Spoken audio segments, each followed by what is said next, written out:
Welcome back to Restoration Republic podcast. We're going to talk about the Pacific Palisades and dive a little deeper into that whole situation from a construction perspective. Yeah.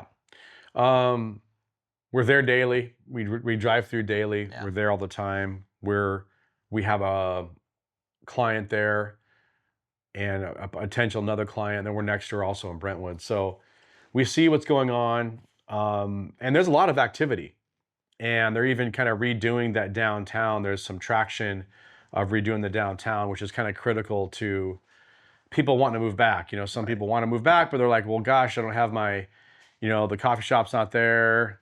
Whatever. It's not all together, coming together, but seems like a lot of traction on the commercial side.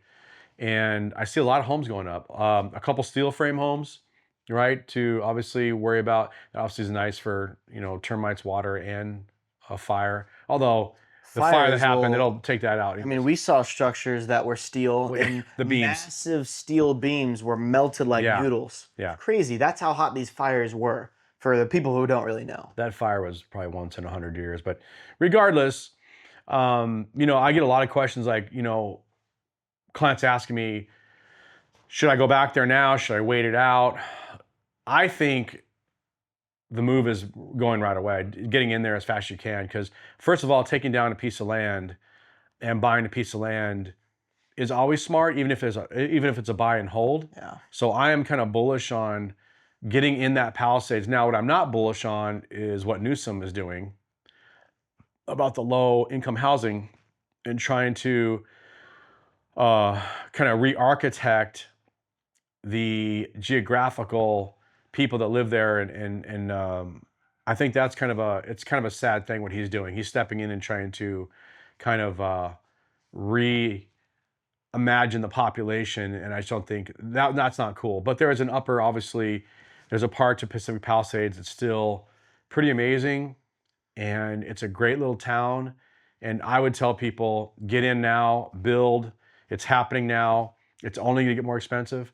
I mean, I've heard numbers from, you can get as cheap as $900 a foot, $800 a foot if it's just a little box, all the way up to $1,600 a foot to $2,400 a foot. So it's only get more expensive to build there. What does that mean? What does that mean for the people who don't know? It means that if you take a home that's 5,000 square feet, you just got to do the math. You say, I can't build for $500 a foot. So up in that area, because of once you factor in all your fees, you factor in the material and what people are charging in that area, concrete yardage, lumber, the full build for most houses up there are between, I'd call it $950 and $1,600 a foot right now up there. Now, again, some swinging really high, way higher than that for some high-end finishes, but per foot to build it, just to math it out so you can finance it. If I have a 5,000 square foot home, you just have to back into it. That's what the GCs are building per foot to give you a turnkey. Now, obviously it's out without furniture, but to give you occupancy certificate, that's what they're charging. It's, that $950 to $1,600 is the market right now. But again, I know someone that's going well over that, like in the $2,200, $2,400. So it depends on the finishes. It depends on the architect, depends on the interior designer, right? Where they're getting their stuff. But I am bullish on that area. It's coming back strong. How long is it going to take? I think it's going to take another easily probably 3 to 4 years before you see even maybe 35%, 40% back built, homes back built, right? So it's going to take a minute. I think by that time, in another year and a half, you'll see the infrastructure coming together downtown in its completion. Yeah. They're already working on roads and putting utilities underground to try to avoid some of the power line issues. They're doing some of that work, but which is a problem. It's a problem because where we're at, even in Brentwood, there's a lot of lines overhead, which obviously can spark. Trees get commingled with those lines. Well, yeah, that is a problem. But I'm also talking about for the people who are going to rely on the power. Like I know there's a lot of places where, who is it, the federal government or is it the state government who's deciding, okay, let's just put all these power lines underground now? State. It's a state. Because most of these power lines weren't burnt down. Like, for example, Topanga Canyon, there's power lines still up, but yet they're bringing them down now and put them underground, and now it causes us to get to our house an hour to get home for Yeah, a but 10-mile, yeah, you no, know what I mean? it's not fun, that process, but maybe people wait, some time frame as they're doing that in Pacific Palisades. But Because they don't my have two power. cents is those lines are ugly. They're not safe above ground. We get the Santa Anas out here. We're gonna have more fires. There's earthquakes. Putting that power underground is a no-brainer. It's just so costly. And so, maybe that's where Newsom's hiding some of his money. Who knows? But I doubt it's going back to the people of Palisades. Um, but I do think, again, long term, kind of our topic is, what's our take on it? What's happening up there? There's a lot of activity. A lot of homes are going up fast, and it's definitely catching wind, momentum, I should say. And it's positive. It's a good thing. And I think another, probably, I'd say 8 months to a year, there's gonna be a lot more homes popping up. Permits are starting to navigate their way through the city. So you don't think it'll be done for the Olympics? No, never. It won't be done. Gosh, it won't be done for years and years. It's done for the Olympics, no. But I think you'll have an infrastructure downtown for the Olympics. You'll have maybe 25% of the homes built, around sporadically going up. But it's going to take years and years and years and years, because a lot of people just don't have that kind of money to go build again. Who's sitting on 5 to 10 million for a rebuild? Who's going to loan that money? Yeah. Then there's fire insurance, right? Now Well, that that's the AIG, big issue. right? And then now AIG apparently is coming back in, but they're going to hold a lot of people. There's a lot more regulations to get that fire insurance. So that's good news. They're coming back, but they're going to charge more, right? And they're going to have a lot of restrictions about not debris, but what's growing around your house, what's combustible. Right. There's gonna be a lot of regulations that architects and GCs are gonna have to navigate through and say, hey, Right. we can't do this here. We know you want this beautiful tree, but we can't do that. So it'll modify some of how the building's going. But again, I'm bullish on Pacific Palisades. I think it's moving in the right direction. I'm more interested in, and correct me if I'm wrong, that we heard a few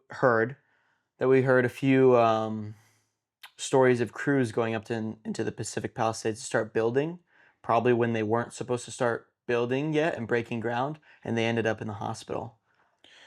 Yeah, it's hearsay, but yes, we heard that some of the soil, there's still issues there, but I It don't makes know that. sense. It makes sense.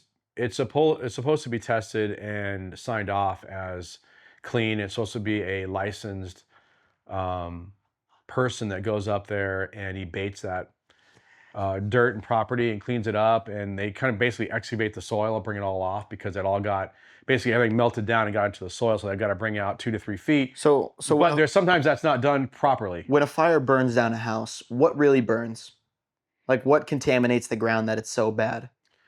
Plastics, lead paint, asbestos. I mean, some of those homes up there were old. Some of those homes were not new homes. Those were old, like generational homes. So when they melted down, with that kind of flame, if you can melt a steel I-beam, you can melt glass into a puddle, you sure as are going to melt anything else that's not healthy to breathe in, right? Because then you don't want that in the groundwater, right? But it gets into that soil, and if you're kicking that back up, especially asbestos, because there was, they wrapped asbestos around ducting. Right. There was asbestos in popcorn ceilings. Sometimes ceramic tile or VCT tile they'd put it under. So different things, when they'd melt that structure and would get into the soil, and then it becomes, airborne, and guys aren't wearing the proper PPEs and masks, it's not good, right? And they say, oh, we're clean, we're good to go, let's go. And then the whole crew starts getting sick. We did hear a couple stories about that. I'm hoping that's not an epidemic and guys are being safe and that they're properly certifying. If I'm a GC, or let's say I step on a property and I'm representing an owner, I would probably certify and double check the soil to make sure there's some core samples done, that soil is clean. Because really what you have to do is you have to take that soil out, excavate. There's no way to clean it. There's always probably ways, I'm sure through, electrostatic process, I'm sure you could put it through filters, but no, you have to get it out of there, excavate that stuff and haul it out. So I think some people in the rush to, like, almost the gold rush to get a job, and Right. we'll do it fast. Some of these Right. guys got their certificates for abatement fast and they're normal GCs, but they're really not those crews. They're not crews Right. that specialize in that. And that's always the thing. It's like the electrician that goes, "Yeah, I can do drywall. Yeah, I've opened up water wells. I can do drywall too."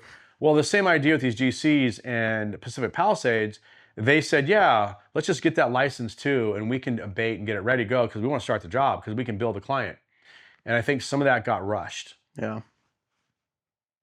Such a sad such a sad scenario that happened because it's been a year now, and I don't think one home is finished that has been burnt down. So those people had to relocate, and if I'm not wrong, a lot of those people up there, that was probably their third or fourth home, right? It was a rich area, but a lot of those people, that was their only home. Yeah, I would not say a lot of them had third homes up there. I'd say a lot of them, that was their primary home. I would say it's flipped. I'd say maybe 25, 30% that was their secondary home, but I think probably closer to 75 or 70% that was their primary home. Hmm. And they inherited that home through, generations of people, and it became a community, and that was your lifestyle, and you Pacific Palisades, and that was That's just your probably number the one. fortune. If you sold a home back then in the Pacific Palisades, that would be worth how much? You would you say millions? Yeah. Yeah, easily. Oh no, I mean, real estate, especially in that area, was phenomenal. A lot of that area up there used to be ranches and stuff, horses everywhere. But it's a great piece of property. You're on Sunset. It's a Yeah. great little downtown. Some neat high schools. It's unfortunate, but again, back to being positive. I like the traction of where it's going. Owners need not to rush and slow down in the beginning. Force yourself to slow down and get a good team together, and not just the silver tongue GC, not Yeah. just the silver tongue guy that is so nice and kind. He could do it all. Right. You got to be wary. Right.